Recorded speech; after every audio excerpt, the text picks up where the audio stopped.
కలిసి ఉంటే కలదు సుఖం. అనగనగా ఒక ఊరిలో ఒక రైతు ఉండేవాడు. అతనికి 4 కొడుకులు. వారు చీటికి మాటికి తగాదా పడుతూ ఉండేవారు.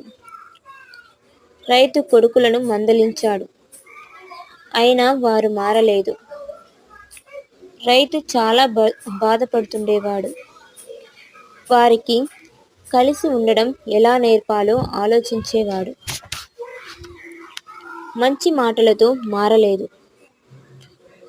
అనుభవాలే వారికి గుణపాఠం కలిగించుతాయని అనుకునేవాడు.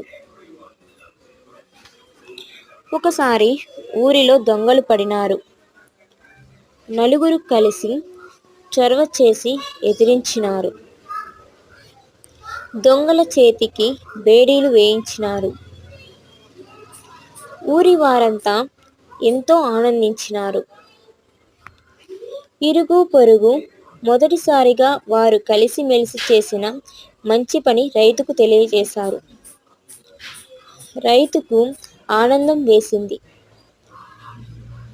కలిసి ఉంటే ఆపదల నుంచి బయటపడడమే కాదు, మంచి పేరు కూడా దొరుకుతుందని రైతు తన కొడుకులకు చెప్పాడు.